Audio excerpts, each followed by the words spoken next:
March 17th, 1959, Lhasa, Tibet. It's 10 o'clock at night. A young man walks out of a palace gate. He's dressed like a soldier, rifle on his shoulder. No glasses. Without them, he can barely see, but he can't risk being recognized. So he keeps walking, into the dark, not knowing if he'll make it out. No one stops him. No one realizes the man walking past them is the most important person in Tibet. He is the 14th Dalai Lama. He's just 23. And tonight, he's running for his life. But that's not the real story.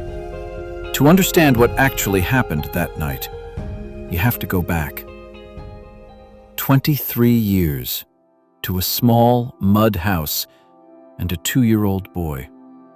His name was Lamo Thondup, born in 1935, a farming village in Tibet.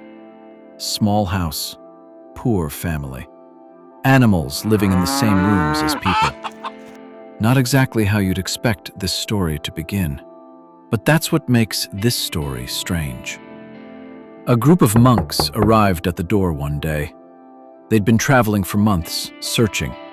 Their last leader had died. When a great spiritual leader dies, he doesn't just disappear. He comes back, in a new body somewhere. And they believed they had to find him. The monks showed Lamo some objects in front of him.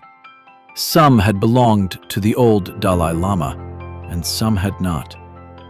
Something magical happened. Little Lamo pointed to the right objects every time and said, "That's mine," with a big smile. The monks looked at each other, and in that moment, they knew they'd found him. At 4 years old, he was taken from his family and traveled to Lhasa. He was given a new name, Tenzin Gyatso. He moved into the enormous Potala Palace. At 6, his education began. Scriptures, philosophy, endless debate with scholars twice his age. By 15, he was the political leader of an entire nation. 6 million Tibetans worshipped him as the living reincarnation of the Buddha of compassion. People bowed when they heard his name. This was the man in the soldier's uniform. The man who taught the world about peace, now carrying a rifle. The living God, running through the dark. So how does someone like that end up fleeing for his life? It started in 1950. China marched into Tibet. They said Tibet had always been part of China. Most of the world said nothing. Even though he was still a teenager, he became Tibet's leader. He wasn't ready for this. He hadn't been trained for it, and there was no one else who could take his place. For 9 years, he tried everything. He negotiated, he wrote letters, he tried his very best to protect everyone and find peace. By 1959, Chinese soldiers were everywhere in Lhasa. Tibetans were being imprisoned. Monasteries, some of them centuries old, were being torn down. And then a rumor started moving through the city. China was going to arrest the Dalai Lama. No one knows exactly how it spread. But on March 10th, 1959, 30,000 Tibetans walked to the Norbulinka Palace. No one organized it. No one called a meeting. They just came.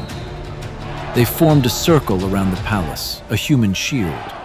Some began to shout, "You will not take him, not while we are alive."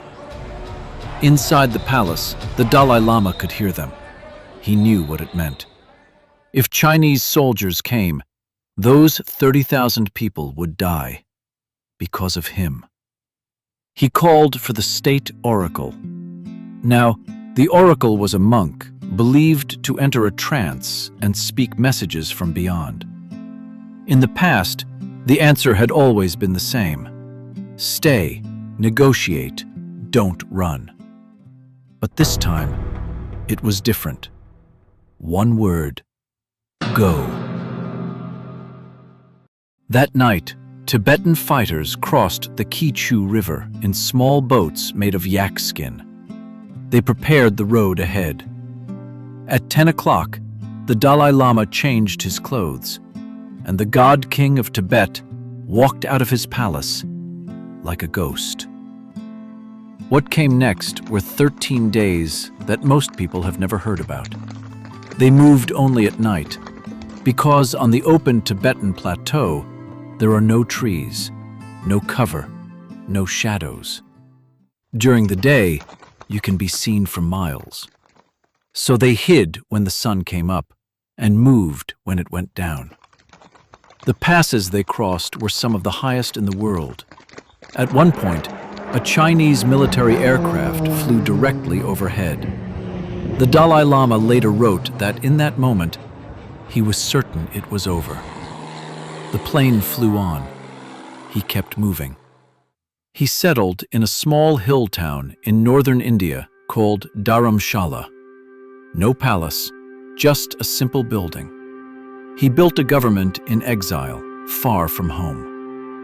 In 1989, he won the Nobel Peace Prize, an award given to those who choose peace over violence. And in that moment, the world saw what real strength looked like. Not fighting, but kindness.